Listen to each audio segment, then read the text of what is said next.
ito ay rated SPG, striktong patnubay at gabay ng magulang ang kailangan. Isang mapagpalang araw, mga kapamilya.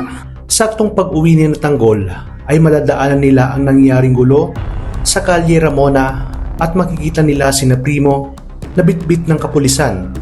Magawa niya kayang tulungan ang mga ito lalo pat nasa alanganan ng sitwasyon ang mga ito at siguradong tutuluyan sila ni General Pacheco. Yan ang ating aalamin sa dulo ng video na ito.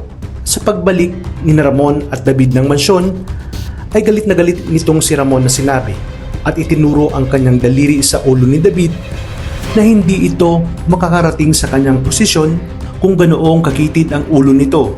Ngunit matapang na inalis ni David ang kamay ni Ramon kaya mas lalong tumaas ang tensyon. Tinanong nito kung lalaban si David.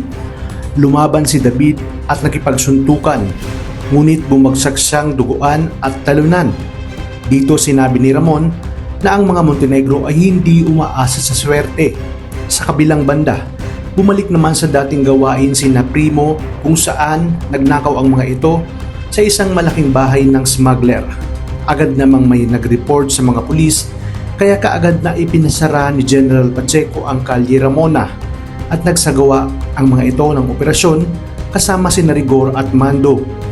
Tinanong naman ni Boss Divina kung ano ang background ni Tisay. Wika ni Madonna na mainit na rin si Tisay dahil may mga pulis daw na naghahanap dito.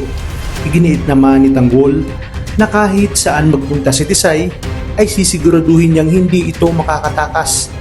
At sa pagtakas ni Primo ay naipit sila sa paglabas sa Kalye Ramona. Napansin naman ni Mando ang pag-atras ng sasakyan kaya naman sinabi ni Rigor na lumabas na sila. Nakita sila ni Rigor at sinabi na tumigil at sumuko na. Wala na silang magagawa kundi mang-agaw ng baril sa mga kapulisan. Kitang-kita sila ni General Pacheco at sinabi niya na ito na ang huling araw ni Primo at mapupunta na sa kanya si Amanda. Wala nang nagawa si Primo kundi pumasok sa isang grocery store at natakot ang mga tao. Ngunit sinabi ni Primo na hindi nila ito sasaktan. Biglang namatay ang ilaw. Kaya dito walang pakialam si General Pacheco kahit na may mga tao sa loob at sinabi sa kanyang mga tao na all units open fire na siyang dahilan ng pagkamatay ng mga inosenteng sibilyan. Saktong sa pag-uwi ni Tanggol ay madadaanan nila ang nangyayaring gulo sa Kalye Ramona at makikita nila sina Primo na bitbit ng kapulisan.